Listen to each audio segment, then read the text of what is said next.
Right, some news just coming in. 11 Indian crew members are missing since Friday after their cargo ship sank in the Pacific Ocean off the Philippines. According to reports, the ship sank as a result of typhoon churning in this particular region.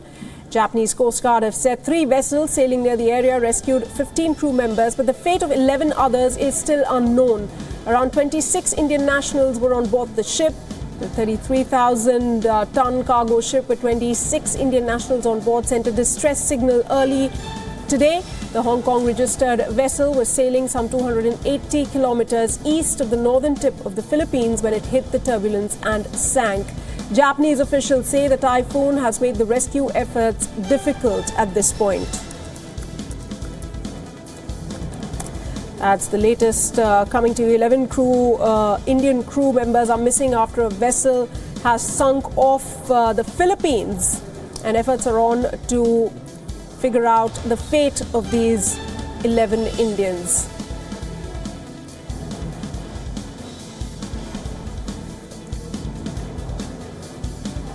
Rear Admiral Raja Menon, he joins me over the phone line to talk to us about this. Thanks so much for speaking to us. Your first reaction: we understand that 11 Indians are still missing off the coast of Philippines. This is a terrible tragedy, but in looking at it, one would like to know whether it was an avoidable tragedy. Because this area, in any case, is well known for its tropical revolving storms. And when a ship is navigating in these waters, it's necessary to keep an eye on the meteorological data and see where the revolving storms are and take necessary action to avoid them. Whether this was done in this case or not, we don't know. The inquiry will probably bring it up. Sir, if you could just give our viewers some perspective, when you're sailing in this area where you're saying these kind of difficulties do arise, this time we're talking of a typhoon, is there some sort of, assistance on board the vessel that can, give a warning perhaps that there is some sort of situation ahead and they can prepare well in advance? Yes, indeed. The whole area, the whole world is covered by meteorological broadcasts. And these broadcasts are beamed from certain well-known stations. And for a particular area, one can look at the list of radio signals and find out which station one should be listening to. And these stations will repeatedly broadcast the path of the cyclone.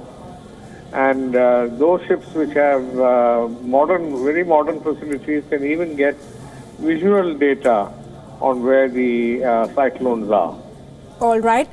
Sir, do stay on the line with me. Commodore Siyuday Bhaskar, who's the Director of the Society of Policy Studies, is also on the line with me right now. Commodore Bhaskar, your first reaction. And to me, Rear Admiral Raja Menon was just saying that the big question right now is whether this tragedy was avoidable. 11 Indian crew, they're still missing. 15 others, we understand, have been rescued. Well, Sana, I think the first thoughts really are that it's a very tragic loss of life. In this particular case, there are Indian crew members who apparently not been found, and we can only hope that the search and rescue that is now being mounted would meet with some success and that all crew members are accounted for. Based on the preliminary reports that have come along with the news that the ship has sunk, clearly, they are talking about a local typhoon that had perhaps led to the ship being lost in the manner that it was. But I think, primary focus just now is the search and rescue that is being mounted by the local ships and the Japanese Coast Guard. And the last news that I saw even from the Japanese side is that they are finding it very difficult because of the local weather conditions. Absolutely. And signals have been sent to all the ships and aircraft within the area. So in such a situation, what are the chances of survival, Commodore Bhaskar? Sana, it's a very difficult question. As I said, probability is that, the situation does not look very optimistic.